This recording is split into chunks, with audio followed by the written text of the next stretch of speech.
ꯃꯌꯥꯝꯕꯨ ꯗꯤꯅꯦꯁ꯭ꯋꯔ ꯂꯥꯡꯕꯝ ꯑꯃꯁꯨꯡ amazing Bible ꯄ꯭ꯔꯣꯐꯦꯁꯤ ꯃꯤꯅꯤꯁꯇ꯭ꯔꯤꯅ ꯇꯔꯥꯝꯅ ꯑꯣꯛꯆꯔꯤ꯫ ꯉꯁꯤ ꯑꯩꯅ ꯂꯧꯈꯠꯆꯔꯤꯕ ꯇꯣꯄꯤꯛ ꯑꯁꯤꯗꯤ ꯏꯁꯣꯔꯒꯤ ꯅꯤꯡꯊꯧ ꯂꯩꯕꯥꯛ ꯑꯃꯁꯨꯡ ꯃꯍꯥꯛꯀꯤ ꯙꯔꯃ ꯆꯦꯟꯕ ꯍꯥꯏꯔꯤꯕ ꯍꯤꯔꯝ ꯑꯁꯤꯅꯤ꯫ ꯃꯁꯤꯒꯤ ꯇꯣꯄꯤꯛ ꯑꯁꯤ ꯌꯥꯝꯅ ꯃꯔꯨꯑꯣꯏ ꯃꯔꯝꯗꯤ ꯄ꯭ꯔꯚꯨꯅ ꯑꯅꯤꯁꯨꯕ ꯂꯦꯡꯂꯛꯄ ꯑꯁꯤ ꯑꯩꯈꯣꯏꯒꯤ ꯊꯣꯡꯖꯤꯟꯗ ꯂꯦꯡꯗꯅ ꯂꯩꯔꯕꯅꯤ, ꯊꯤꯟꯗꯨꯅ ꯂꯩꯔꯕꯅꯤ ꯏꯆꯤꯟꯅꯥꯎꯁꯤꯡ꯫ ꯑꯗꯨꯅ ꯄ꯭ꯔꯚꯨꯒꯤ ꯅꯤꯡꯊꯧ ꯂꯩꯕꯥꯛꯀꯤꯗꯃꯛ, ꯃꯍꯥꯛꯀꯤ ꯙꯔꯃ ꯁꯦꯝꯕꯒꯤꯗꯃꯛ, ꯄ꯭ꯔꯚꯨ ꯖꯤꯁꯨꯅ ꯑꯅꯤꯁꯨꯕ ꯂꯦꯡꯂꯛꯄꯒꯤꯗꯃꯛ ꯑꯩꯈꯣꯏꯅ ꯊꯧꯔꯥꯡ ꯇꯧꯕ ꯍꯥꯏꯕꯁꯦ ꯌꯥꯝꯅ ꯃꯔꯨ ꯑꯣꯏ꯫ ꯑꯩꯒꯤ ꯉꯁꯤꯒꯤ ꯇꯣꯄꯤꯛ ꯑꯁꯤ ꯃꯔꯨꯑꯣꯏꯅ ꯃꯦꯊ꯭ꯌꯨ 6:33ꯗ ꯕꯦꯖ ꯇꯧꯔꯒ ꯁꯦꯝꯕꯅꯤ꯫ ꯑꯩꯈꯣꯏꯅ ꯇꯣꯄꯤꯛ ꯑꯁꯤꯗ ꯆꯪꯁꯤꯟꯗ꯭ꯔꯤꯉꯩꯗ ꯄ꯭ꯔꯚꯨ ꯖꯤꯁꯨ ꯈ꯭ꯔꯤꯁꯇ ꯑꯃꯁꯨꯡ ꯏꯄꯥ ꯏꯁꯣꯔꯒꯤ ꯕꯣꯔ ꯑꯗꯨ ꯅꯤꯖꯁꯤ꯫ ꯁꯔꯒ ꯃꯥꯂꯦꯝ ꯄ꯭ꯔꯤꯊꯤꯕꯤ ꯄꯨꯝꯅꯃꯛꯄꯨ ꯁꯦꯝꯕꯤꯕ ꯏꯄꯥ ꯏꯁꯣꯔ, ꯅꯍꯥꯛꯄꯨ ꯍꯥꯏꯅꯤꯡꯉꯥꯏ ꯂꯩꯇꯅ ꯊꯥꯒꯠꯆꯔꯤ ꯏꯄꯥ꯫ ꯅꯍꯥꯛꯀꯤ ꯊꯧꯖꯥꯟꯗꯒꯤ ꯑꯩꯈꯣꯏꯅ ꯍꯤꯡꯖꯕꯅꯤ ꯏꯄꯥ꯫ ꯅꯍꯥꯛꯀꯤ ꯊꯧꯖꯥꯟꯗꯒꯤ ꯉꯁꯤ ꯑꯩꯈꯣꯏꯅ ꯅꯍꯥꯛꯀꯤ ꯅꯤꯡꯊꯧ ꯂꯩꯕꯥꯛ ꯀꯔꯤꯅꯣ, ꯅꯍꯥꯛꯀꯤ ꯙꯔꯃ ꯆꯦꯟꯕ ꯀꯔꯤꯅꯣ ꯍꯥꯏꯕꯁꯤꯒꯤ ꯃꯔꯝꯗ ꯅꯩꯅꯕ ꯐꯪꯖꯒꯗꯧꯕ ꯑꯁꯤꯒꯤꯗꯃꯛ ꯏꯄꯥ, ꯅꯍꯥꯛꯅ ꯑꯩꯈꯣꯏꯕꯨ ꯀꯌꯥꯒꯤ ꯃꯇꯤꯛ ꯅꯨꯡꯁꯤꯕꯤꯕ, ꯅꯍꯥꯛꯅ ꯅꯨꯡꯁꯤꯕꯤꯗꯨꯅ ꯅꯍꯥꯛꯀꯤ ꯑꯃꯠꯇ ꯉꯥꯏꯔꯕ ꯅꯆꯥꯅꯨꯄꯥ ꯄ꯭ꯔꯚꯨ ꯖꯤꯁꯨ ꯈ꯭ꯔꯤꯁꯇꯕꯨ ꯄꯥꯄꯤ ꯑꯩꯈꯣꯏꯒꯤꯗꯃꯛ ꯇꯥꯏꯕꯪꯄꯥꯟꯗ ꯊꯥꯕꯤꯔꯛꯇꯨꯅ ꯑꯩꯈꯣꯏꯅ ꯄꯨꯒꯗꯕ ꯄꯥꯞꯀꯤ ꯗꯟꯗꯤ ꯈꯨꯗꯤꯡꯃꯛ ꯄ꯭ꯔꯚꯨꯅ ꯀ꯭ꯔꯣꯁꯇ ꯇꯤꯡꯗꯨꯅ ꯁꯤꯕꯤꯗꯨꯅ ꯑꯩꯈꯣꯏꯅ ꯁꯤꯒꯗꯕꯗꯨꯒꯤ ꯃꯍꯨꯠꯇ ꯃꯥꯅ ꯁꯤꯕꯤꯗꯨꯅ ꯁꯤꯕꯤꯒꯤ ꯑꯃꯨꯛ ꯃꯥꯅ ꯍꯤꯡꯒꯠꯇꯨꯅ ꯍꯧꯖꯤꯛ ꯅꯍꯥꯛꯀꯤ ꯌꯦꯠꯊꯪꯕ ꯅꯥꯀꯟꯗ ꯂꯩꯗꯨꯅ ꯑꯩꯈꯣꯏꯒꯤꯗꯃꯛ ꯋꯥꯅꯣꯝꯕꯤꯕ, ꯑꯩꯈꯣꯏꯒꯤꯗꯃꯛ ꯍꯥꯏꯖꯕꯤꯕꯒꯤ ꯊꯕꯛ ꯀꯟꯅ ꯇꯧꯔꯤ ꯏꯄꯥ ꯏꯁꯣꯔ꯫ ꯑꯃꯨꯛ ꯄ꯭ꯔꯚꯨꯅ ꯂꯦꯡꯂꯛꯅꯕꯒꯤꯗꯃꯛ ꯁꯦꯝ ꯁꯥꯕꯁꯨ ꯇꯧꯔꯤ ꯏꯄꯥ ꯏꯁꯣꯔ꯫ ꯑꯗꯨꯅ ꯃꯔꯨꯑꯣꯏꯅ ꯉꯁꯤ ꯑꯩꯈꯣꯏꯅ ꯅꯍꯥꯛꯀꯤ ꯅꯤꯡꯊꯧ ꯂꯩꯕꯥꯛ ꯑꯃꯁꯨꯡ ꯅꯍꯥꯛꯀꯤ ꯙꯔꯃ ꯆꯦꯟꯕꯒꯤ ꯃꯔꯝꯗ ꯅꯩꯅꯒꯗꯧꯔꯤ꯫ ꯍꯥꯏꯔꯤꯕ ꯇꯣꯄꯤꯛ ꯑꯁꯤ ꯑꯁꯨꯛꯀꯤ ꯃꯇꯤꯛ ꯌꯥꯝꯅ ꯂꯨꯕ ꯇꯣꯄꯤꯛꯅꯤ ꯏꯄꯥ꯫ ꯄꯥꯞ ꯆꯦꯜꯂꯕ ꯅꯥꯏꯗꯤ ꯑꯁꯨꯛꯀꯤ ꯃꯇꯤꯛ ꯐꯠꯈꯤꯗꯕꯅꯤ, ꯄꯥꯞꯅ ꯄꯤꯛ ꯊꯟꯕꯅꯤ꯫ ꯄꯥꯞ ꯆꯦꯜꯂꯕ ꯅꯅꯥꯏꯕꯨ ꯅꯍꯥꯛꯅ ꯁꯤꯟꯅꯕꯤꯌꯨ꯫ ꯅꯍꯥꯛꯀꯤ ꯑꯁꯨꯛꯀꯤ ꯂꯨꯈ꯭ꯔꯕ ꯇꯣꯄꯤꯛ ꯑꯁꯤ ꯍꯥꯏꯗꯣꯛꯄ ꯉꯝꯍꯟꯕꯤꯌꯨ, ꯊꯋꯥꯏ ꯑꯁꯦꯡꯕꯅ ꯆꯤꯡꯕꯤꯌꯨ ꯏꯄꯥ ꯏꯁꯣꯔ꯫ ꯅꯅꯥꯏꯒꯤ ꯆꯤꯜ ꯂꯩꯗ ꯁꯣꯛꯄꯤꯌꯨ ꯏꯄꯥ꯫ ꯇꯥꯔꯤꯕ ꯈꯨꯗꯤꯡꯃꯛꯇꯁꯨ ꯅꯍꯥꯛꯅ ꯕꯣꯔ ꯄꯤꯕꯤꯗꯨꯅ ꯍꯥꯏꯔꯤꯕ ꯑꯆꯨꯝꯕꯁꯤ ꯐꯖꯅ ꯈꯪꯕ ꯉꯝꯍꯟꯕꯤꯌꯨ꯫ ꯄ꯭ꯔꯚꯨ ꯖꯤꯁꯨ ꯈ꯭ꯔꯤꯁꯇꯒꯤ ꯃꯤꯡꯗ ꯈꯨꯔꯨꯝꯖꯔꯤ, ꯑꯃꯦꯟ꯫ ꯑꯩꯈꯣꯏ ꯑꯍꯥꯟꯕꯗ ꯃꯦꯊ꯭ꯌꯨ 6:33 ꯑꯁꯦ ꯄꯥꯃꯤꯟꯅꯁꯤ꯫ ꯃꯁꯤ ꯚꯔꯁ 33ꯗ ꯕꯠ ꯍꯥꯏ꯫ ꯕꯠ ꯍꯥꯏꯕꯒꯤ ꯑꯔꯊꯗꯤ ꯃꯁꯤꯒꯤ ꯃꯃꯥꯡꯗ ꯌꯥꯎꯔꯤꯕ ꯃꯦꯊ꯭ꯌꯨ ꯑꯩꯈꯣꯏꯅ 6ꯒꯤ ꯃꯔꯨꯑꯣꯏꯅ 24ꯗꯒꯤꯅ 32 ꯐꯥꯎꯗ ꯄꯜꯂꯤꯕ ꯍꯤꯔꯝꯁꯤꯡ ꯑꯁꯦ ꯃꯁꯤꯒꯤ ꯑꯣꯟꯅ ꯇꯩꯅꯕꯗꯅꯤ꯫ ꯃꯥꯅ ꯕꯠ ꯍꯥꯏꯔꯤꯕꯁꯤꯒꯤ ꯑꯔꯊꯗꯤ ꯌꯥꯝꯅ ꯃꯔꯨ ꯑꯣꯏ꯫ Seek ye first the kingdom of God. ꯅꯈꯣꯏꯅ ꯑꯍꯥꯟꯕꯗ ꯏꯁꯣꯔꯒꯤ ꯅꯤꯡꯊꯧ ꯂꯩꯕꯥꯛ ꯊꯤꯌꯨ, and his righteousness, ꯃꯍꯥꯛꯀꯤ ꯙꯔꯃ ꯆꯦꯟꯕ ꯑꯗꯨ ꯊꯤꯌꯨ ꯍꯥꯏꯕꯅꯤ꯫ ꯃꯁꯤꯗ ꯍꯥꯏꯕꯗꯤ ꯑꯩꯈꯣꯏꯅ ꯑꯍꯥꯟꯕꯗ ꯏꯁꯣꯔꯒꯤ ꯅꯤꯡꯊꯧ ꯂꯩꯕꯥꯛ ꯊꯤꯒꯗꯕꯅꯤ ꯑꯃꯁꯨꯡ ꯃꯍꯥꯛꯀꯤ ꯙꯔꯃ ꯆꯦꯟꯕ ꯊꯤꯒꯗꯕꯅꯤ꯫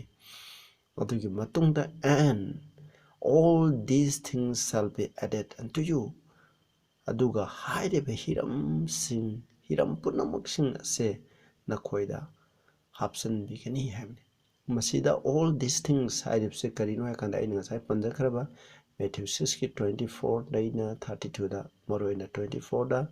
ꯅꯈꯣꯏꯅ ꯏꯁꯣꯔꯕꯨꯁꯨ ꯁꯦꯕꯥ ꯇꯧꯒꯦ, ꯑꯗꯨꯒ ꯑꯩꯈꯣꯏꯅ ꯄꯩꯁꯥꯕꯨꯁꯨ ꯍꯥꯏꯕꯗꯤ ꯁꯩꯇꯥꯟ ꯑꯁꯤꯕꯨꯁꯨ ꯁꯦꯕꯥ ꯇꯧꯒꯦ ꯍꯥꯏꯕ ꯌꯥꯔꯣꯏ꯫ ꯆꯥꯕ ꯊꯛꯄ, ꯇꯥꯏꯕꯪꯄꯥꯟꯗ ꯂꯩꯕ ꯃꯤꯁꯤꯡꯅ ꯆꯥꯕ ꯊꯛꯄ, ꯀꯔꯤ ꯁꯦꯠꯀꯅꯤ, ꯀꯔꯤ ꯊꯛꯀꯅꯤ, ꯀꯔꯤ ꯇꯧꯒꯅꯤ ꯍꯥꯏꯕꯒꯤ ꯂꯥꯡꯇꯛꯅꯩ꯫ ꯑꯗꯨꯅ ꯍꯥꯏꯔꯤꯕ ꯄꯨꯝꯅꯃꯛ ꯑꯁꯦ ꯇꯥꯏꯕꯪꯄꯥꯟꯕꯗ ꯂꯩꯔꯤꯕ ꯏꯁꯣꯔ ꯈꯪꯗꯕꯁꯤꯡꯅ ꯊꯤꯔꯤꯕ ꯄꯨꯝꯅꯃꯛ ꯑꯁꯦ ꯅꯈꯣꯏꯗ ꯍꯥꯞꯄꯤꯒꯅꯤ꯫ ꯑꯗꯨꯕꯨ ꯃꯁꯤ ꯍꯥꯞꯇ꯭ꯔꯤꯉꯩ ꯃꯃꯥꯡꯗ ꯑꯩꯈꯣꯏꯅ ꯀꯔꯤ ꯊꯤꯒꯅꯤ? ꯏꯁꯣꯔꯒꯤ ꯅꯤꯡꯊꯧ ꯂꯩꯕꯥꯛ ꯑꯃꯁꯨꯡ ꯃꯍꯥꯛꯀꯤ ꯙꯔꯃ ꯆꯦꯟꯕ ꯊꯤꯌꯨꯑꯅ ꯑꯁꯨꯝꯅ ꯇꯥꯛꯂꯤ꯫ ꯑꯩꯈꯣꯏ ꯌꯦꯡꯁꯤ ꯑꯗꯨꯗꯤ ꯑꯍꯥꯟꯕꯗ ꯏꯆꯤꯟꯅꯥꯎꯁꯤꯡ, ꯏꯁꯣꯔꯒꯤ ꯅꯤꯡꯊꯧ ꯂꯩꯕꯥꯛ ꯑꯁꯦ ꯀꯔꯤꯅꯣ? ꯃꯁꯤ ꯀꯗꯥꯏꯗ ꯂꯩ? ꯃꯁꯤ ꯀꯃꯥꯏꯅ ꯑꯩꯈꯣꯏꯅ ꯐꯪꯒꯅꯤ ꯍꯥꯏꯕꯁꯤꯒꯤ ꯃꯔꯝꯗ ꯑꯩꯈꯣꯏꯅ ꯌꯦꯡꯁꯤ꯫ Psalm 103ꯒꯤ ꯚꯔꯁ 19ꯗ ꯍꯥꯏ, ꯏꯁꯣꯔꯅ ꯃꯍꯥꯛꯀꯤ ꯁꯤꯡꯍꯥꯁꯟ ꯑꯁꯦ ꯁꯔꯒꯔꯁꯤꯡꯗ ꯁꯦꯝꯈ꯭ꯔꯦ, ꯃꯍꯥꯛꯀꯤ ꯅꯤꯡꯊꯧ ꯂꯩꯕꯥꯛꯅ ꯄꯨꯝꯅꯃꯛꯀꯤ ꯃꯊꯛꯇ ꯁꯥꯁꯟ ꯇꯧꯏ ꯍꯥꯏ꯫ ꯃꯁꯤꯅ ꯍꯥꯏꯕꯗꯤ ꯀꯩꯅꯣ ꯀꯥꯟꯗ ꯑꯩꯈꯣꯏꯅ ꯁꯔꯒ ꯍꯥꯏꯕꯁꯦ ꯃꯔꯣꯟ ꯑꯍꯨꯝ ꯂꯩ꯫ ꯑꯩꯈꯣꯏꯅ ꯃꯔꯣꯟ ꯑꯍꯨꯝ ꯂꯩ꯫ ꯍꯥꯏꯔꯤꯕ ꯃꯔꯣꯟꯁꯤꯡ ꯑꯁꯤꯗ ꯏꯁꯣꯔꯅ ꯃꯍꯥꯛꯀꯤ ꯅꯤꯡꯊꯧ ꯂꯩꯕꯥꯛ, ꯃꯍꯥꯛꯀꯤ ꯁꯤꯡꯍꯥꯁꯟ ꯑꯁꯦ ꯁꯦꯝꯃꯤ ꯍꯥꯏꯕꯅꯤ꯫ ꯃꯍꯥꯛꯀꯤ ꯁꯤꯡꯍꯥꯁꯟ ꯍꯥꯏꯕꯗꯤ ꯃꯍꯥꯛꯀꯤ ꯁꯔꯀꯥꯔꯒꯤ ꯐꯝꯕꯥꯜ ꯑꯁꯦ ꯐꯝꯃꯤ, ꯑꯗꯨꯒ ꯍꯥꯏꯔꯤꯕ ꯐꯝꯕꯥꯜ ꯑꯁꯤꯗꯒꯤ ꯃꯥꯂꯦꯝ ꯄ꯭ꯔꯤꯊꯤꯕꯤ ꯑꯁꯤꯕꯨ ꯃꯍꯥꯛꯅ ꯁꯥꯁꯟ ꯇꯧꯔꯤꯕꯅꯤ꯫ ꯑꯗꯨꯅ ꯃꯍꯥꯛꯀꯤ ꯅꯤꯡꯊꯧ ꯂꯩꯕꯥꯛꯅ ꯆꯂꯥꯏꯗꯕ, ꯁꯥꯁꯟ ꯇꯧꯗꯕ ꯃꯐꯝ ꯑꯃꯠꯇ ꯂꯩꯇꯦ ꯍꯥꯏ, ꯂꯣꯏꯅꯃꯛ ꯑꯗꯨꯅꯤ ꯏꯆꯤꯟꯅꯥꯎꯁꯦ꯫ ꯑꯗꯨꯕꯨ ꯑꯩꯈꯣꯏꯒꯤ ꯄ꯭ꯔꯤꯊꯤꯕꯤ ꯑꯁꯤꯁꯨ ꯏꯁꯣꯔ ꯃꯁꯥꯃꯛꯅ ꯑꯍꯥꯟꯕ ꯁꯦꯝꯃꯛꯄ ꯃꯇꯝꯗ masi mahaki ningthau leibaki saruk amani isnause adubu karamna asigumba mahaki ningthau leibaki saruk ama oibase Saitangi akhona fattaba lai diabolgi saruk ama oikibage karamna prithvi asigi Saitana prithvi asigi ningthau masa prince oikibage haibase akhona yengse masi Genesis 3 gi 1 to 5 da akhona khange madudi Saitana namthak tawduna Adam amsung Eve pap ta tahan kirami aduna pap haibase makoina Saitana haiba inbadagi Eve Adamna Saitana haiba inbadagi Saitangi makha ponki asumna Ishworgi ningthau leibak oiramba ningthau leibaki saru ama oiramba ikoigi prithvi ase Saitana haiba inbadagi Eve Adamna Saitana haiba inbadagi mase Saitangi saru ama oiki maramdi Ishwarna haiba iliba khudimok mahaki ningthau leibaki makhani Saitana haiba iliba khudimok mahaki ningthau leibaki makhada leiribani aduna John 14 ge 30 da asumna hai ai masigi matungdagi aina nakhoigi wari sararoi maramdi taibung panbagi ningthau masa ase lae adubu mahangna engonda karisu leite hamni taibung panbagi ningthau masa habti Saitana diabona lae engonda themnaba mahangna aibu pap ta honingai gi damak honei adubu mahangna engonda pap amta phangdi habni masina habidi Saitan asina taibung pan asigi ningthau masa oire habni aduga 2 Corinthians 4:4 hai Saitan bu taibung pan asigi Ishwar ni haina masida hai haibdi taibung pan bagi Ishwar asina Ishwar thajadaba mi khudimagi pungning ase mamhan khre habni maramdi Ishworgi Kristagi afaba pao do haibi Krista habdi ipa Ishworgi lamsat oirba maki saktam oirba Kristagi mangal ado aikoi ngonda ngantanigai gidama taibung pan bagi lai asina aikoi mit aikoi pungning ase mamhan khre habni masina habdi Saitana asina taibung pan asigi lai oraki karamba matamda Ishwarna aikoi sembiba mapu aikoi dama oirambani adubu Saitana haiba inbadagi aikoina oiribani ngasimaksu aikoi Saitana haiba ilabadi maki ningthau leibaki makha polibani Ishwarna haiba ilagana Ishwargi ningthau leibaki makhada polibani aikona yengse aduidi asumai tawduna prithvi ase Saitangi ningthau leibaki makhada sankre aduidi Ishwarna maki ningthau leiba ase karamba matamdagi sengatpa hogani haibase aikoina amu yengse sida hai masida koina Daniel chapter 2 gi 44 da masida moroina Nebuchadnezzar ge magi mangda hai magi mangda sanagi achobo mutti moy sanagi mako adu mapambom amasung magi thabak tuna lupa oiba magi mabuk amasung mapaigan duna aikoina prithai oi makongna yot khongsana leibaka leitanga yanaraga semba haibani haiba mutti asigi symbol di makoktuna Babylon aduga lupa aduna aikoina Medo Persia khane prithai mabuk amasung makong phaigan adubuna aikoina Greece leibak pukhangnai yot ki makong ani duna Rome leibak pukhangnai haibani madudagi Rome se tara thongna khaidoi haibani adugi maramda haibani aduna verse 44 da khuni yengse and in the days of this king hairiba ningthausing asigi matamda hairabadi Babylon Medo Persia Greece Rome hairiba makoina sasan tawringai matam asida shall the God of heaven set up a kingdom Ishona ningthau leiba ama mahangna semgatkani hamne we shall never be destroyed hairaba ningthau leiba asidi loina mangkhiroi maramdi Babylon mangkhi Medo Persia na Babylon thugaiki amu Medo Persia ja Greece na thugaiki Greece asemu Rome na maithebe pigi adugi matungdagi Rome se amu mache thara thona kaiki haibasini isnaucha adubu Ishworgi ningthau leiba asidi Ishwarna semgatroba ningthau leiba asidi sumang manairoi and the kingdom shall not be left to other people aduga atop maki ningthau leiba ase atopa mi amada atopa jat amada masi sinaroi haibani maramdi Babylon se Medo Persia gi makota tai Medo Persia se Greece gi makota Greece se Rome gi makota tai adugi matungda Rome se tara thona khaidoki hai asumai tawduna sumaina tabagumna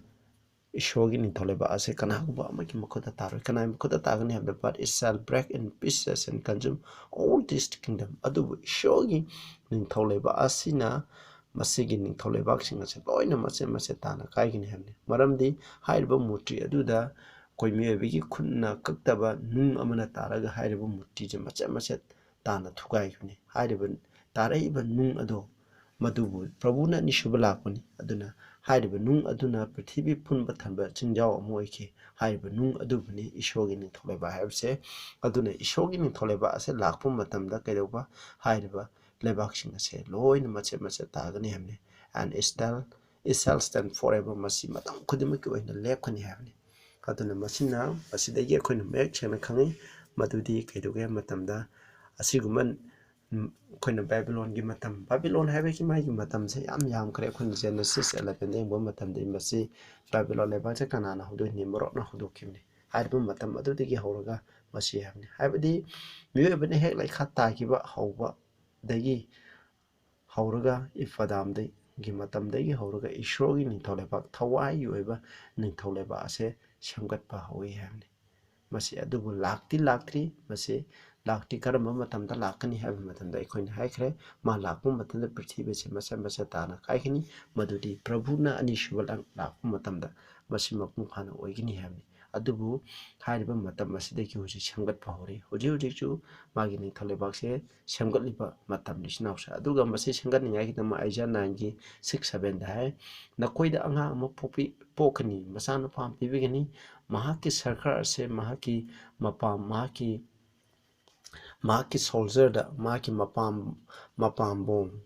magi manangan soldier da laigani mahaki ming wonderful kaugani counselor kaugani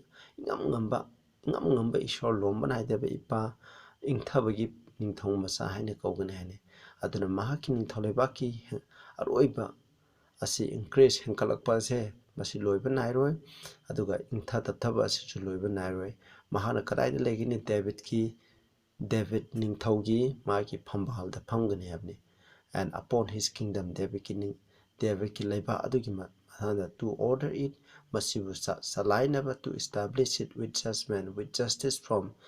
masi asumba wayan galoina na masi shamgani ngai ki dam laigani habni David ki singhasan da phamgani habni Prabhu Jisuna lakwaje masi ko Prabhu na phamgani aduna ishor ningtholebaki singhasan je kana David na Jerusalem da sasan tawgimni prithibi asida ko samai tawduna silakani habni sinawsa asida pale aduga Luke 1 gi 31 33 da so hai Mary nahangna naki dawsal concept daibum nangi garbada angang mamiron gani mahaki maming Jesus kaugani mahakse ngamba ishorgi masanupa kaugani aduga and the God shall give unto him the throne of his father David ki mahaki mapa David ki singasan adu mongonda pibigani habni hinko and he shall rule over the house of Jacob forever Jacob ki yum haidi Israel ki mathakta pangani and of his kingdom there shall be none magini thalabaki loidi haidi Prabhu Yishu Krishna masi tayang panda lai adubu mana David ki mafumda palamde pandre ko madu paningai gi damak masi karamba matamda pangini habsi ekoina mukhangji koina aduna Prabhu na tayang panda lakje maki ishogi ning tholeba ase mapung phana prithibi asida semgat pa yana ba prithibi ase mahaki ning tholeba oiningai gi damak masi Prabhu na tayang panda lakani aduna mahana Matthew 3 gi 2 da hai pungning hongo maramdi ishogi ning tholeba ase nakre habni aduna man hai time is fulfilled the kingdom of God is and matamdo mapung phagare habidi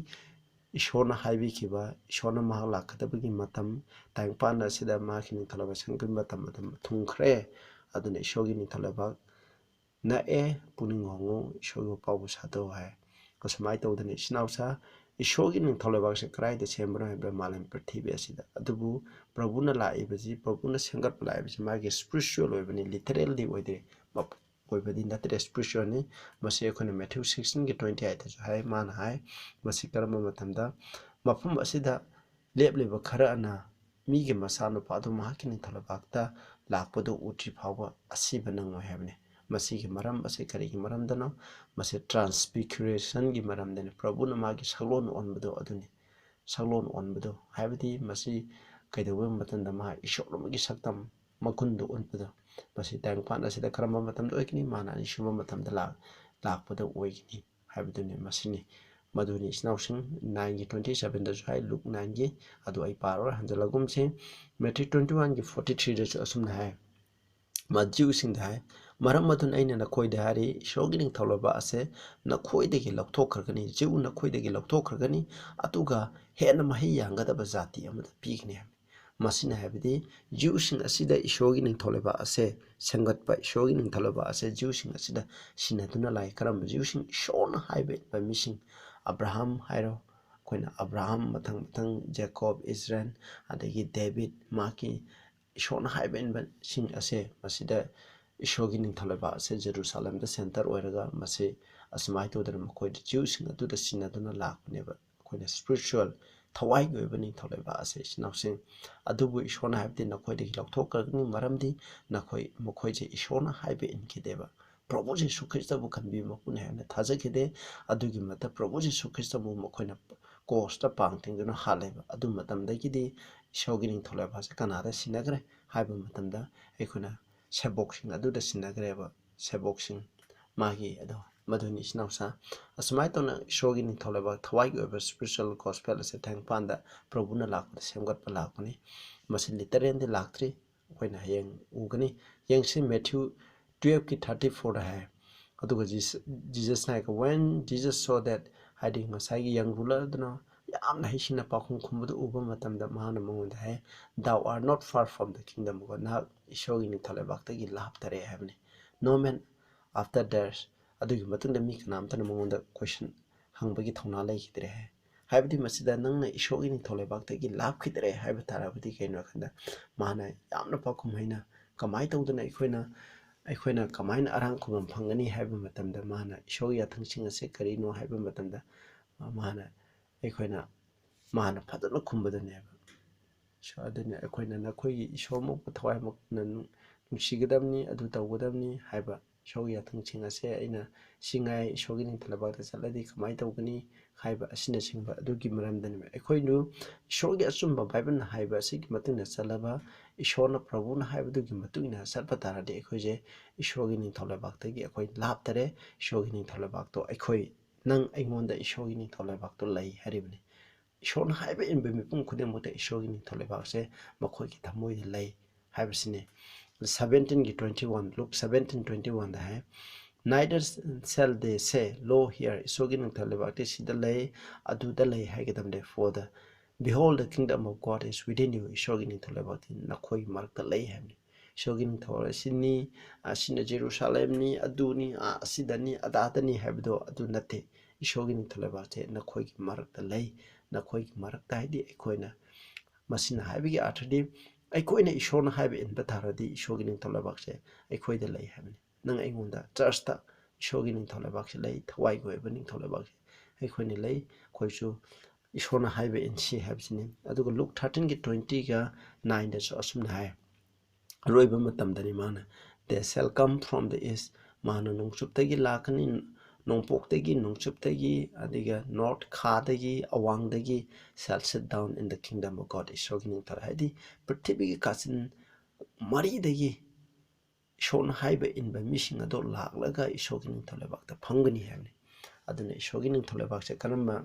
masida yawgudruba mishingje nongpok nongchup kha prithvi maike sinba thungbadudagi mahana haiba inba mishing aduna sembani Luke 22 gi 18 da hai mana hai aina masigi drakha maisi amuhana thaklaroi Ishworgi ningthau leibakto laktri phawba karamba matamda Ishworgi ningthau leibakto lakani masida Prabhuna haibse mahana anishuba lengakpado maduni mana amuhana anishuba laktri phawbadi ekhaji thaibajina amuhana thaklaroi haibani John 18 gi 36 adu hai mana Pilate khumbani aigi ningthau leibakse my kingdom is not of this world aigi ningthau leibakti tangpan prithvi asigi oide in my kingdom where of this aigi ningthau leibakse prithvi asigi oiram taradi aigi minai sina khanagani aduna aina makoi ase Jews in the that I should not be delivered to the Jew aigi Jews in the sinatningai kida makoi na khanagani but now is my kingdom not from hands maramadun aigi ningthau leibakse dagi natte hamni masina taibde magi ningthau leibakto tangpanda Prabhuna lakpase magi literal ningthau leibakto sengatpa lakpade thawai gi oibani haibase masini magi ningthau leibakta thawai gi oibani haibasini aduga X1 gi 3 da su asumna hai adugi matuna mana sire hinkalaba matunda namini phuni ase maki sebosinga tona tinaduna maki ningthau leibak adugi maramda makoida hiramsing ꯑꯗꯨꯒꯤ ꯃꯔꯝꯗ ꯃꯍꯥꯛꯅ ꯇꯥꯛꯄꯤ ꯇꯝꯕꯤꯗꯨꯅ ꯂꯩꯔꯝꯃꯤ ꯍꯥꯏꯕꯅꯤ ꯃꯁꯤꯅ XK 1ꯒꯤ 3ꯗ ꯍꯥꯏꯁꯦ ꯑꯗꯨꯒ ꯑꯩꯈꯣꯏꯅ ꯌꯦꯡꯁꯤꯀꯣ Colossians 1ꯒꯤ 12 to 14ꯗ ꯃꯁꯤꯅꯤ giving thanks unto the Father which made us meet to be partaker of inheritance of the saints light ꯃꯉꯥꯟꯗ ꯑꯩꯈꯣꯏꯅ ꯏꯁꯣꯔꯒꯤ ꯈ꯭ꯔꯤꯁꯇꯤꯌꯟꯁꯤꯡ ꯙꯔꯃ ꯆꯦꯟꯕ ꯃꯤꯁꯤꯡ ꯑꯗꯨꯒꯤ ꯂꯟꯊꯨꯝ ꯑꯗꯨꯒꯤ ꯁꯔꯨꯛ ꯌꯥꯕ ꯐꯪꯅꯤꯡꯉꯥꯏꯒꯤꯗꯃꯛ ꯏꯄꯥ ꯏꯁꯣꯔꯅ ꯑꯩꯈꯣꯏꯕꯨ ꯃꯇꯤꯛ ꯆꯥꯍꯟꯕꯤꯔꯦ ꯃꯁꯤꯒꯤꯗꯃꯛ ꯊꯥꯒꯠꯆꯔꯦ ꯍꯥꯏꯕꯅꯤ ꯃꯍꯥꯛꯅꯀꯣ who had delivered us from the power of darkness ꯏꯄꯥꯅ ꯑꯩꯈꯣꯏꯕꯨ ꯑꯃꯝꯕ ꯑꯗꯨꯗꯒꯤ ꯑꯩꯈꯣꯏꯕꯨ ꯀꯟꯕꯤꯔꯦ ꯑꯃꯝꯕꯒꯤ ꯁꯛꯇꯤ ꯁꯩꯇꯥꯟꯒꯤ ꯃꯈꯨꯠꯇꯒꯤ ꯑꯩꯈꯣꯏꯕꯨ ꯀꯟꯕꯤꯔꯦ had translated us into the kingdom of his dear son ꯑꯗꯨꯒ ꯑꯩꯈꯣꯏꯁꯦ ꯁꯩꯇꯥꯟꯒꯤ ꯑꯃꯝꯕ ꯅꯤꯡꯊꯧ ꯂꯩꯕꯥꯛꯀꯤ ꯁꯔꯨꯛ ꯑꯃ ꯑꯣꯏꯔꯝꯕ ꯑꯩꯈꯣꯏꯁꯦ ꯏꯁꯣꯔꯒꯤ ꯃꯆꯥꯅꯨꯄꯥꯒꯤ ꯃꯥꯒꯤ ꯅꯤꯡꯊꯧ ꯂꯩꯕꯥꯛ ꯑꯗꯨꯗ ꯑꯩꯈꯣꯏꯁꯦ ꯇ꯭ꯔꯥꯟꯁꯂꯦꯠ ꯇꯧꯈ꯭ꯔꯦ ꯍꯥꯏꯕꯅꯤ ꯁꯤꯅꯥꯎꯁꯥ ꯃꯁꯤ ꯏꯁꯣꯔꯒꯤ ꯃꯄꯥꯟꯅꯅꯤ ꯃꯔꯝꯗꯤ ꯄ꯭ꯔꯚꯨꯅ ꯑꯩꯈꯣꯏꯒꯤꯗꯃꯛ ꯀ꯭ꯔꯣꯁꯇ ꯄꯥꯡ ꯇꯤꯡꯗꯨꯅ ꯁꯤꯕꯤꯕ ꯃꯇꯝꯗ ꯇꯥꯏꯪꯄꯥꯟ ꯑꯁꯦ ꯀꯩꯗꯧꯕ ꯁꯩꯇꯥꯟꯒꯤ ꯃꯈꯨꯠꯇꯒꯤ ꯑꯩꯈꯣꯏꯒꯤ ꯏꯈꯨꯠꯇ ꯁꯤꯟꯅꯔꯛꯈ꯭ꯔꯕꯅꯤ ꯃꯁꯤ ꯇꯥꯏꯪꯄꯥꯟ ꯑꯁꯦ ꯏꯐꯗꯥꯝ ꯑꯩꯈꯣꯏꯅ ꯄꯥꯞ ꯇꯧꯔꯒ ꯁꯩꯇꯥꯟꯗ ꯌꯣꯟꯊꯣꯛꯈꯤꯕ ꯑꯗꯨ ꯃꯥꯅ ꯃꯃꯜ ꯄꯤꯈ꯭ꯔꯒ ꯑꯃꯨꯛꯅ ꯇꯥꯏꯪꯄꯥꯟ ꯑꯁꯦ ꯄ꯭ꯔꯚꯨ ꯖꯤꯁꯨ ꯈ꯭ꯔꯤꯁꯇꯒꯤ ꯃꯄꯥꯅ ꯏꯄꯥ ꯏꯁꯣꯔꯅ ꯃꯥꯅ ꯑꯩꯈꯣꯏꯗ ꯑꯃꯨꯛ ꯁꯤꯟꯅꯕꯤꯔꯛꯑꯦ ꯍꯥꯏꯕꯁꯤꯅꯤ ꯑꯩꯈꯣꯏꯅ ꯑꯗꯨꯅ ꯇꯥꯏꯪꯄꯥꯟꯕꯒꯤ ꯑꯃꯝꯕ ꯅꯤꯡꯊꯧ ꯂꯩꯕꯥꯛꯀꯤ ꯁꯔꯨꯛ ꯑꯃ ꯑꯣꯏꯔꯝꯕꯗꯨꯗꯒꯤ ꯑꯩꯈꯣꯏ ꯏꯁꯣꯔꯒꯤ ꯃꯆꯥꯅꯨꯄꯥ ꯄ꯭ꯔꯚꯨ ꯖꯤꯁꯨ ꯈ꯭ꯔꯤꯁꯇꯒꯤ ꯁꯤꯟꯅꯒꯅꯤ in whom we have redemption through his blood ꯄ꯭ꯔꯚꯨ ꯖꯤꯁꯨ ꯈ꯭ꯔꯤꯁꯇꯒꯤ ꯃꯄꯥꯟ ꯑꯩꯈꯣꯏꯒꯤ ꯃꯍꯥꯛꯀꯤ ꯏꯒꯤ ꯃꯄꯥꯟ ꯑꯩꯈꯣꯏꯅ ꯀꯟꯕꯤꯕ ꯑꯗꯨ ꯂꯩ ꯑꯩꯈꯣꯏꯒꯤ ꯄꯥꯞ ꯀꯣꯛꯄꯤꯕꯗꯨ ꯂꯩ ꯍꯥꯏꯅ ꯚꯔꯁ 14ꯗ ꯑꯃꯨꯛ ꯄꯥꯏ ꯑꯩꯈꯣꯏ ꯃꯈꯥ ꯇꯥꯅ ꯌꯦꯡꯐꯤꯟꯅꯁꯤ Matthew 24ꯒꯤ 14ꯗ ꯍꯥꯏ ꯏꯁꯣꯔꯒꯤ ꯑꯐꯕꯒꯤ ꯅꯤꯡꯊꯧ ꯂꯩꯕꯥꯛꯇ ꯄ꯭ꯔꯤꯊꯤ ꯃꯐꯝ ꯈꯨꯗꯤꯡꯃꯛꯇ ꯁꯟꯗꯣꯛꯀꯅꯤ ꯁꯥꯈꯤ ꯑꯣꯏꯅꯤꯡꯉꯥꯏꯒꯤꯗꯃꯛ ꯖꯥꯠ ꯈꯨꯗꯤꯡꯃꯛꯇ ꯁꯥꯈꯤ ꯑꯣꯏꯅꯤꯡꯉꯥꯏꯒꯤꯗꯃꯛ ꯁꯟꯗꯣꯛꯀꯅꯤ ꯑꯗꯨꯒ ꯑꯔꯣꯏꯕ ꯂꯥꯛꯀꯅꯤ ꯍꯥꯏꯕꯅꯤ ꯃꯔꯝꯗꯤ ꯀꯔꯤꯅꯣ ꯍꯥꯏꯔꯀꯥꯟꯗ ꯍꯧꯖꯤꯛ ꯏꯁꯣꯔꯒꯤ ꯅꯤꯡꯊꯧ ꯂꯩꯕꯥꯛ ꯑꯁꯦ ꯃꯥꯒꯤ ꯑꯐꯕ ꯑꯁꯦ ꯑꯩꯈꯣꯏꯅ ꯁꯦꯝꯒꯠꯅꯤꯡꯉꯥꯏꯒꯤꯗꯃꯛ ꯃꯁꯤꯗ ꯀꯅꯥ ꯀꯅꯥ ꯌꯥꯎꯒꯅꯤ ꯍꯥꯏꯕꯒꯤꯗꯃꯛ ꯃꯁꯤꯗ ꯌꯥꯎꯅꯤꯡꯕ ꯏꯁꯣꯔꯅ ꯍꯥꯏꯕ ꯏꯟꯕ ꯃꯤꯁꯤꯡ ꯑꯗꯨ ꯈꯪꯍꯟꯅꯤꯡꯉꯥꯏꯒꯤꯗꯃꯛ ꯈ꯭ꯔꯤꯁꯇꯅ ꯑꯁꯦꯡꯕꯅꯤ ꯃꯍꯥꯛꯀꯤ ꯅꯤꯡꯊꯧ ꯂꯩꯕꯥꯛꯅ ꯑꯁꯦꯡꯕꯅꯤ ꯍꯥꯏꯕꯗꯨ ꯈꯪꯍꯟꯅꯤꯡꯉꯥꯏꯒꯤꯗꯃꯛ ꯑꯩꯈꯣꯏꯅ ꯏꯁꯣꯔꯒꯤ ꯑꯐꯕ ꯄꯥꯎꯁꯦ ꯃꯐꯝ ꯈꯨꯗꯤꯡꯗ ꯁꯟꯗꯣꯛꯂꯤꯕꯅꯤ ꯏꯆꯤꯟꯅꯥꯎꯁꯦ ꯑꯩꯈꯣꯏ ꯑꯃꯨꯛ ꯌꯦꯡꯕꯅꯦ when does the earth become God's kingdom ꯑꯩꯈꯣꯏꯅ ꯑꯩꯈꯣꯏꯒꯤ ꯃꯥꯂꯦꯝ ꯄ꯭ꯔꯤꯊꯤꯕꯤ ꯑꯩꯈꯣꯏꯒꯤ ꯄ꯭ꯔꯤꯊꯤꯕꯤ ꯑꯁꯦ ꯀꯔꯝꯕ ꯃꯇꯝꯗ ꯏꯁꯣꯔꯒꯤ ꯅꯤꯡꯊꯧ ꯂꯩꯕꯥꯛ ꯑꯣꯏꯔꯛꯀꯅꯤ ꯍꯥꯏꯕꯁꯦ ꯍꯣꯏ ꯄ꯭ꯔꯚꯨꯅ ꯂꯥꯛꯑꯝꯃꯦ ꯃꯥꯒꯤ ꯁ꯭ꯄꯤꯔꯤꯆꯨꯋꯦꯜ ꯑꯗꯨ ꯁꯦꯝꯃꯝꯃꯦ ꯍꯧꯖꯤꯛ ꯃꯄꯨꯡ ꯐꯥꯗ꯭ꯔꯤ ꯍꯧꯖꯤꯛ ꯃꯥꯅ ꯍꯥꯏꯕ ꯏꯟꯕ ꯃꯤꯁꯤꯡ ꯑꯗꯨ ꯃꯥꯒꯤ ꯁ꯭ꯄꯤꯔꯤꯆꯨꯋꯦꯜ ꯍꯥꯏꯗꯤ ꯊꯋꯥꯏꯒꯤ ꯑꯣꯏꯕ ꯅꯤꯡꯊꯧ ꯂꯩꯕꯥꯛ ꯑꯗꯨꯒꯤ ꯁꯔꯨꯛꯅꯤ ꯑꯗꯨꯕꯨ ꯀꯔꯝꯕ ꯃꯇꯝꯗ ꯄ꯭ꯔꯤꯊꯤꯕꯤ ꯑꯁꯦ ꯏꯁꯣꯔꯒꯤ ꯂꯤꯊꯔꯦꯜ ꯑꯣꯏꯕ ꯍꯥꯏꯗꯤ ꯃꯥ ꯃꯆꯥꯃꯛꯀꯤ ꯑꯣꯏꯕ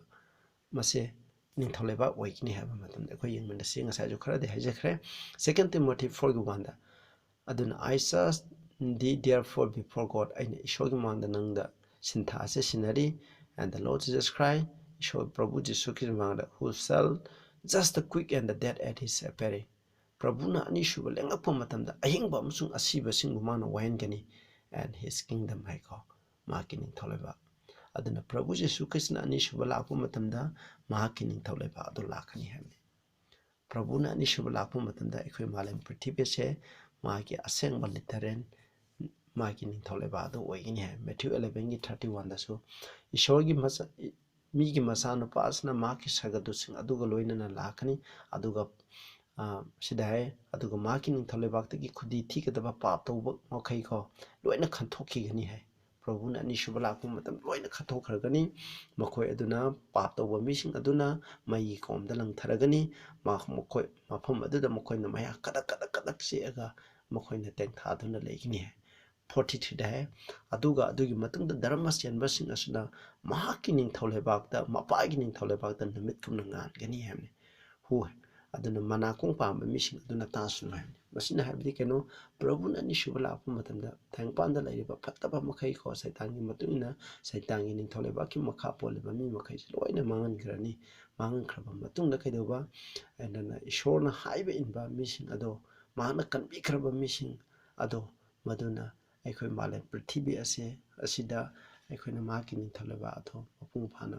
ꯑꯣꯏꯗꯨꯅ ꯂꯩꯔꯒꯅꯤ ꯍꯥꯏꯕꯁꯤꯅꯤ ꯃꯁꯤꯅꯤ ꯑꯩꯈꯣꯏ ꯄ꯭ꯔꯤꯊꯤꯕꯤ ꯑꯁꯦ ꯄ꯭ꯔꯚꯨꯅ ꯂꯥꯛꯄ ꯃꯇꯝꯗ ꯐꯠꯇꯕ ꯃꯈꯩ ꯂꯣꯏꯅ ꯃꯥꯡꯍꯟꯈ꯭ꯔꯒ ꯅꯣꯔꯣꯛ ꯆꯠꯈ꯭ꯔꯕ ꯃꯇꯨꯡꯗ ꯑꯩꯈꯣꯏꯒꯤ ꯄ꯭ꯔꯤꯊꯤꯕꯤ ꯑꯁꯦ ꯑꯩꯈꯣꯏ ꯙꯔꯃ ꯆꯦꯟꯕ ꯑꯩꯈꯣꯏꯗ ꯄ꯭ꯔꯚꯨꯅ ꯍꯥꯏꯕ ꯏꯟꯕ ꯈ꯭ꯔꯤꯁꯇꯅ ꯍꯥꯏꯕ ꯏꯟꯕ ꯃꯤꯁꯤꯡ ꯑꯗꯨꯗ ꯁꯤꯟꯅꯒꯅꯤ ꯍꯥꯏꯕꯅꯤ ꯑꯗꯨꯒ Matthew 25ꯒꯤ 31 to 34ꯗꯁꯨ ꯍꯥꯏ ꯃꯤꯒꯤ ꯃꯆꯥꯅꯨꯄꯥ ꯑꯗꯨꯅ ꯃꯇꯤꯛ ꯃꯉꯥꯟꯒꯤ ꯂꯣꯏꯅꯅ ꯂꯥꯛꯀꯅꯤ ꯑꯁꯦꯡꯕ ꯁꯔꯒꯗꯨꯁꯤꯡꯒ ꯂꯣꯏꯅꯅ ꯂꯥꯛꯀꯅꯤ ꯑꯗꯨꯅ ꯃꯍꯥꯛꯅ ꯃꯍꯥꯛꯀꯤ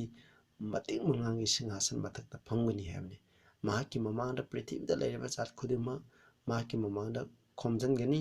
aduna makhoi adudagi yaushanba amana yaw hamen khandokpagumna makhoi sing ado haidi saitangi matung inba mising aduga ishorna haiba inba mising ado dharma chemba amsung papse masing ado khandokani habni aduna mahaki ship haibadi mahaki yausing dharma chemba sing aduna mahaki thangba nakanda thangani aduga mahaki nakandana hameng sing haibadi ishorna haiba indaba saitangi matung inba mising ado thangani habni hoi masi aikoina parable oina habni masimak tangpan pithibida lagadi asamaina sina je thangba nakanda chalo sina oi thangba nakanda chalo haina haigedab nathi masidi matamduna masana khandok chagrabani sinawsa aduga ningthau aduna haigini maki thang nakanda leibadada lao nakoi napagi ai ipagi ko ningthau leba inherit the kingdom prepare for you from the founding prithibi hek samlakpadagi thorang tawkraba ipagi ningthau leba ase nakoi oicharo haina haigini masi haigini habani sinawsing masini aduga Hebrew 1 gi aitaju ipa ishona masana pada hai thy throne of God is forever and ever a scepter of righteousness is a scepter of thy kingdom habani aduna masana pada gini masana pada ishor nangi singasan ase nangi singasan de matam khudam lekani nahaki wain sai asisu dharma sembagi wain samni haina sum haigini adu 2 Peter 1 gi 10 to 11 da jo asum hai aduna ishona nakhoibu kawkhraba asigidamo nakhoi puning jangu nakhoi hairibasing ase nakhoi na taw taragadi nakhoi kaidongda khudi thiroi habini aduga nakhoi gidama ishorgi lombanai deba aikoigi Prabhu Jisu Krista amasung mapu ibungo Prabhu Jisu Krista gi ning lombanai deba ning tholeba aduda nakhoi bu seba tongningai gidama yamna chawna thong hangtokduna thambigani habni masi karamba matamda oigini aikoina Prabhuna anishuba lakpa matamda aikoi Prabhuna haiba illaba adugumba mising oitardi aikoina Prabhuna lakpumna sigiba mising mongona thajaduna sigiba mising hingkhatkani tangpanda leiba mising asisu magaloina punna sembakani first Thessalonians 4 gi aikoina 16 da aikoina paribdo maduni masine aduga Revelation 11 gi 15 da hai sargada tare suba sargaduna mana lawi aduga sargada aikoina ahobo khonjensing tai aduga sumna hai the kingdom of this world are become the kingdom of our Lord tangpan prithibi ase prithibi gi ningthau lebaksing ase aikoigi ibungo Prabhu Jisu Krista gi ningthau lebaksing oire and of Christ he shall reign forever and ever mana matam khudamki hingani pangani habne mase masina habi karamba matamda Prabhuna anishuba lakpa matamda Prabhuna sikiba matamda tang sibiduna aikoigidama papki maman pikiba matamda tang pan ase maki ningthau lebak oikrabani adubu masi punamak sinaba habidudi aikoina Prabhuna anishuba lakpa matamda ipa ishona mongonda sinaraga anishuba lakpuma ipadagi mahana masi phangadamni masi manamda Daniel 7 dadi mayek sengna iri aikoina judgment hujik chathari judgment ase ek loiba matamda kanana maki ningthau lebaki citizen sing oigini kanana oiro habase kanana sarga chakani kanana sarga chalo habase hujik wail libini masi wain ase ek loiraba matungda ipana ma akoina maki ningthau lebak ase mangonda sinarkani prithibi ase sinarkani aduga Prabhuna anishuba langa kadamne John Daniel 7 gi 18 22 27 haije adugi matungda Prabhuna anishuba langa aba matungda but the sense of the most high shall take the kingdom and the possess the kingdom forever aduni Prabhuna anishuba lakpa matanda aikoigi prithibi ase maki dharma semba mising aduna masi makoina pairagani habni masini karamba matam masi ai yam pararoge aduga verse